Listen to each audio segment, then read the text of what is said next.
Mitch, if you'd like to go first. Yeah, sorry, just unmuting. Yeah, hi John. Hi, Mitch. Just a quick question, slightly away from the game this week. Just a more general question, if I could. We were talking about adapted rules and playing matches without scrums.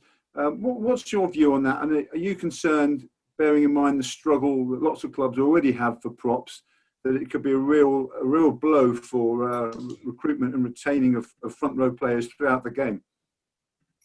Well, firstly, obviously, I come from a generation of playing grassroots. I mean, I wouldn't be sitting here now if it hadn't have been for that past. Club rugby is a really important part of community rugby, and it does provide a vehicle or a pathway for the odd professional these days. Firstly, I think we've got to get club rooms up and going again so that they can have something to get on with and enjoy.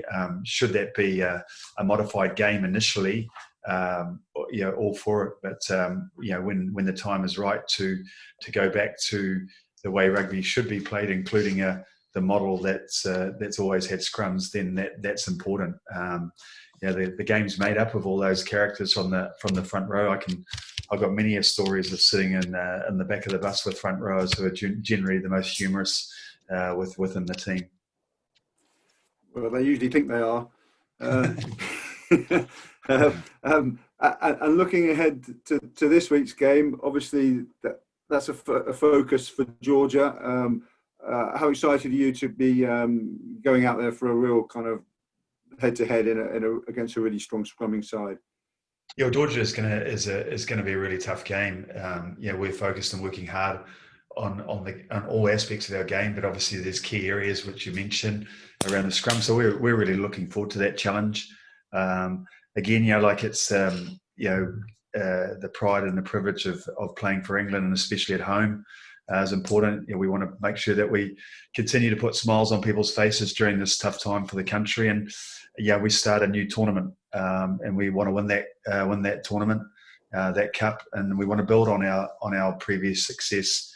But it all comes down to making sure that we're keeping our focus and our attention on our basics and looking to get better. Thank you. Julian, Julian, can we come to you next? Sorry, thanks.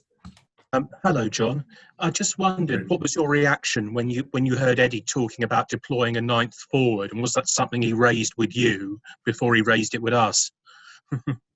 It's something that's I think really important to it actually helps the squad and players within the squad to understand around at any point in time you might have to be adaptable, and it does obviously create permutations should you get a good acceleration and learning in that particular area. When we do that, is that you can go to a 6-2 split, or you can create that hybrid position in your starting selection. So to me, it's just something that our players accept and take on with or embrace it with all arms, because it's just another way of learning that that you might be called upon in a different position.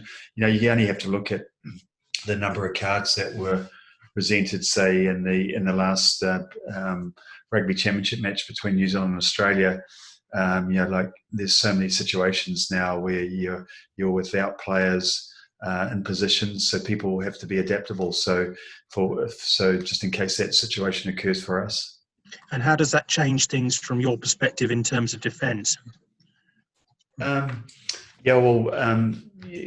you got teams that play extremely direct off 9, and then you've got teams that will play with a lot more width. So you've got to be smart about it, and making sure that your positional coverage or your hybrid is relative to your own strengths, and what you want to take away from the opposition and what you want to exploit as well. And then also you've got to be cognizant of their strengths, making sure that you're not feeding them an opportunity. Thank you. Thanks. And we'll come to Duncan. Thank you. Hi, John. Hello. Hi, Duncan. Can I just a bit of a squad update? How are George Ford, Joe Marler, and Elliot Daly coming along this week? Are they in contention for Saturday? They're all back running around out there in different ways. So they Fordy and Wills, they're continuing their rehabilitation. So we're hoping to see them back in the tournament at some point in time. Elliot was flying around there this morning. He's in good spirits and looking good. Okay, so Elliot and Joe, how's he? Yeah, Joe's there as well. Sorry, I didn't mention him, but yeah, he's there as well. Okay, so it's just George Ford and Mark Wilson who aren't ready at this stage, is that? Yes, that's correct. Yeah, okay. Thank you. Is there any other injuries cropped up in the last day or two? No, everyone's giving it a crack. So this morning's session was very competitive. Tomorrow's will be even more competitive. Okay, thanks, John. Cheers. Yes. Great, thanks everyone. We'll end the live section there, please. So could we ask all the broadcasters to politely leave the room?